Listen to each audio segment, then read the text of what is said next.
શ્રી હરિપ્રસાદ વ્યાસ દ્વારા રચાયેલ અમર બાળ પાત્ર એટલે બકોર પટેલ. બકોર પટેલનું પાત્ર હરિપ્રસાદ વ્યાસે રચીને ગુજરાતી બાળ સાહિત્યની ઊંચાઈ એવરેસ્ટ ઉપર પહોંચાડી દીધી હોય એવું લાગે. જો તમે 90ની આસપાસ પ્રાથમિક શાળામાં ભણતા હશો તો તમે બકોર પટેલથી જરૂર પરિચિત હશો અને કદાચ તમે ગુજરાતીના પાઠ્યપુસ્તકમાં એમની વાર્તાઓ પણ સાંભળી હશે.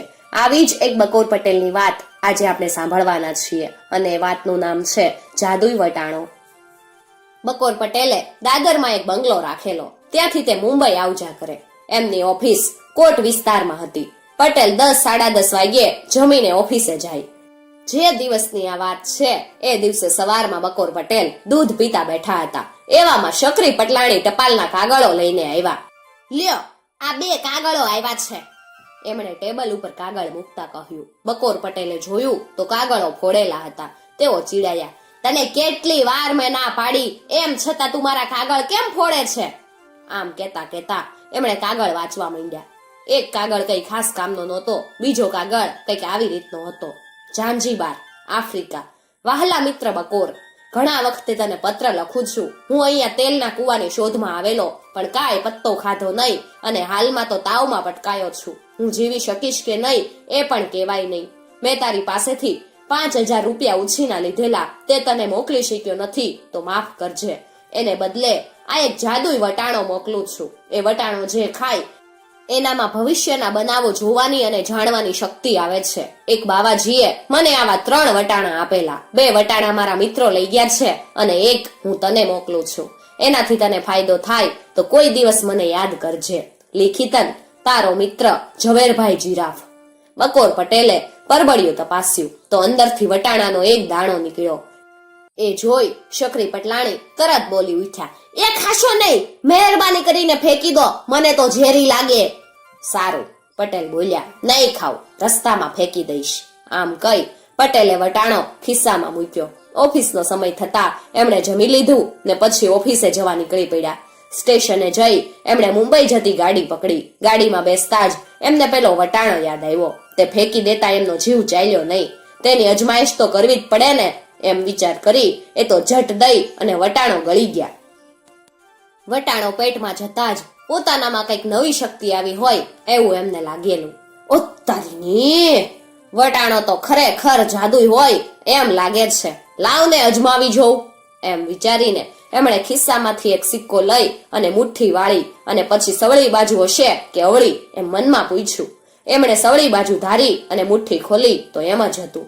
એમને વટાણાની જાદુ શક્તિ વિશે તરત ખાતરી થઈ ગઈ. ગાડી આગળ જતી રહી. એવામાં એક વિમાન ત્યાંથી ઉડતું દેખાયું. બકોર પટેલની સામેની સીટ ઉપર સસમલ શેઠ બેઠા હતા. એ કે, મુંબઈ ને કોલકાતા વચ્ચે ટપાલ લાવવા લઈ જવા દી વિમાન જાય શું આ? હશે કદાચ, બકોર પટેલ બોલ્યા. પણ તે બહુ આગે નથી જઈ શકવાનું. થોડે જતા જ તૂટી પડશે, કદાચ અડધા કલાકમાં જ. પેલા વટાણાને લીધે એમને ભવિષ્ય આંખ આગળ જ દેખાતું હતું. સસમલ શેઠ તો મોઢું પોળું કરીને જોઈ જ રહ્યા કે આ બકોર પટેલ શું બકે છે.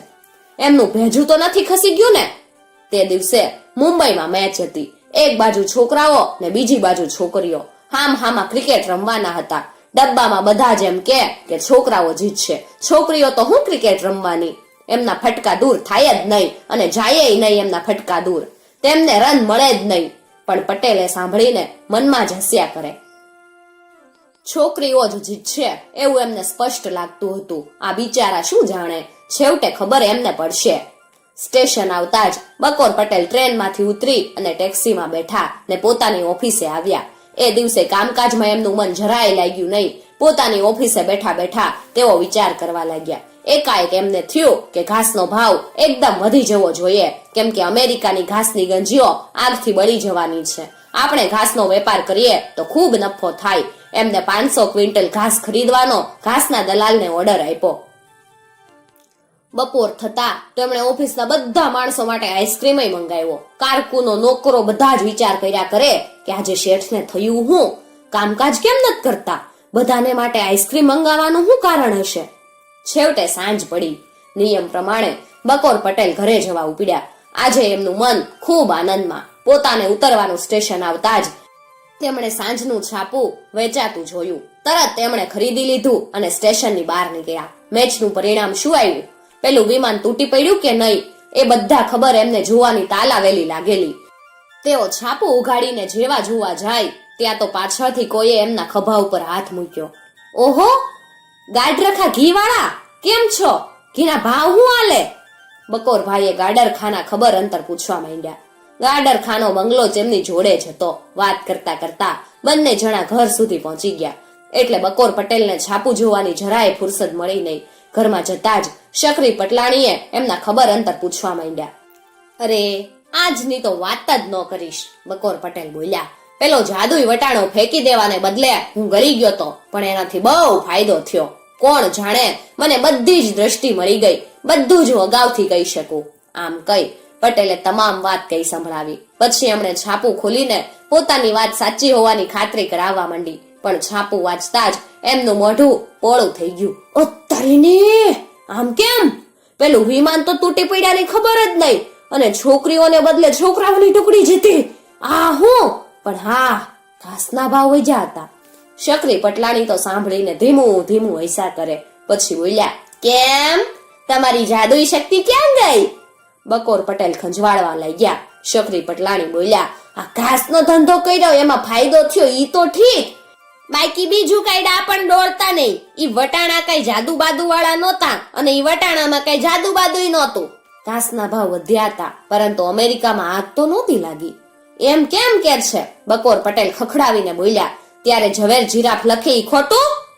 હા, ખોટું, 1000 વાર ખોટું, પટલાણી બોલ્યા. તમે વટાણો ખાઈ જશો ને એવી બીક મને હતી જ, એટલે કાગળ ફોડ્યો. ઈ જ વખતે વટાણો મેં તો નાખી દીધો તો. ત્યારે હું ખાઈ ગયો ઈ વટાણો કયો? ઈ તો આપણા ઘરમાં વટાણા છે ને એમાંનો એક દાણો લઈ મેં કાગળની જોડે મૂકી દીધો તો. બકોર પટેલનું મોઢું ફોટો પાડવા